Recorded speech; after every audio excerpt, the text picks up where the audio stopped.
Hi friends, இன்றைக்கி நம்ம நைட்டுக்காண்டின தோசைக்கு என்ன சட்னி செய்யலான்னு பார்ப்போமா. இன்றைக்கி நம்ம என்ன சட்னி பண்ண போகிறோம்னா தேங்காய் சட்னி பண்ண போகிறோம். இது ஏன் ஸ்டைல் ஆஃப் தேங்காய் சட்னிங்க. எங்கள் அம்மா கூட இந்த மாதிரி பண்ண மாட்டாங்க. நானே க்ரியேட் பண்ண தேங்காய் சட்னின்னு கூட வச்சுக்கோங்க. அங்கே இங்கே கேட்டு ஓரளவுக்கு நல்லாவே டேஸ்ட்டாக இருக்கும். நீங்களும் ட்ரை பண்ணி பாருங்கள். ஒரு அரை முறி தேங்காய், ஒரு 2 டேபிள் ஸ்பூன் பொட்டுக்கடலை, ஒரு கையளவு கருவேப்பிலை, ஒரு 2 சின்ன வெங்காயங்க. நீங்கள் சின்ன வெங்காயம் இல்லைனாலும் ஹாஃப் மீடியம் சைஸ் ஆனியன் போட்டுக்கோங்க.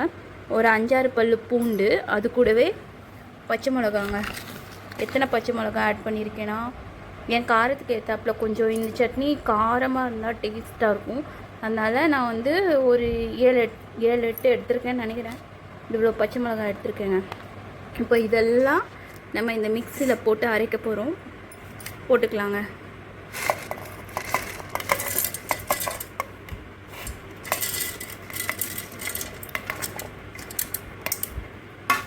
போட்டோம். இது கூடவே நம்ம பச்சை மிளகாவும் ஆட் பண்ணிக்கலாம். இதை வந்து ஃபஸ்ட்டு நல்லா அரைச்சிக்கோங்க. அதுக்கப்புறம் நீங்கள் வந்து தண்ணி ஊற்றுங்க. இப்போதைக்கு கொஞ்சமாக சால்ட் ஆட் பண்ணியிருக்கேன். இதை நான் அரைச்சிட்டு வந்து உங்களுக்கு காமிக்கிறேன். வெங்காயம் இருக்குது, சின்ன வெங்காயம் தாங்க, ஒரு 3-4 எடுத்திருக்கேன். கடுகு, கருவேப்பிலை, வத்தல், உளுந்துருந்தால் நீங்கள் உளுந்து ஆட் பண்ணிக்கோங்க. அது சாப்பிடும்போது க்ரன்ச்சியாக இருக்கும். என்கிட்ட உளுந்து இல்லாததுனால நான் போடல. நம்ம சட்னி இது தாளிப்புக்கான இன்க்ரீடியன்ட்ஸ்.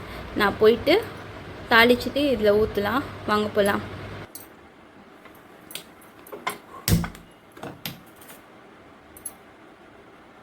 இதுவங்க கடாயை வந்து தாளிப்பு பாத்திரத்தை வந்து அடுப்பில் வச்சுக்கலாம். நம்மளுக்கு தேவையான அளவு எண்ணெய் ஊற்றிக்கலாம். நான் கொஞ்சமாக ஊற்றிருக்கேங்க. இது இப்போ கொஞ்சம் சூடாகட்டும்.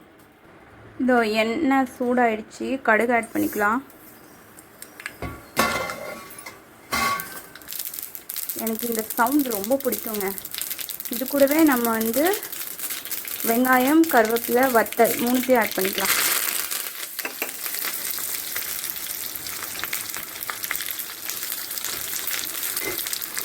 அந்த வெங்காயம் வந்து கொஞ்சம் ப்ரௌன் ஆகட்டும்.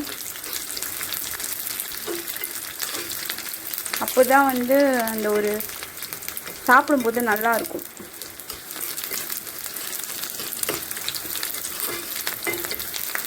இட்லிக்கு, தோசைக்கு எல்லாமே டேஸ்ட்டாக இருக்குங்க. என்ன மாதிரி ஆட்கள் சில பேர் பூரி கூட சட்னி வச்சு சாப்பிட்ருக்கீங்களா? பரோட்டா கூட சட்னி வச்சு சாப்பிட்ருக்கீங்களா? சாப்பிட்டு பாருங்கள். இந்த சட்னியை சூப்பராக இருக்கும். சும்மா வீடியோக்காண்டி சொல்லுங்க, நிஜமாகவே நல்லாயிருக்கும். எனக்கு ரொம்ப பிடிக்கும். பூரி உருளைக்கிழங்கை விட சட்னி கூட சாப்பிட இன்னும் டேஸ்ட்டாக இருக்கும். இந்த பார்த்தீங்களா, இந்த மாதிரி கொஞ்சம் ப்ரௌனிஷ் ஆனோன்னே நம்ம வந்து சட்னியில் ஆட் பண்ணிக்கலாம். ஆஃப் பண்ணிவிட்டு அடுப்பை. இதுவுங்க இந்த தாளிப்பை நம்ம வந்து சட்னியில் ஆட் பண்ணிக்கலாம்.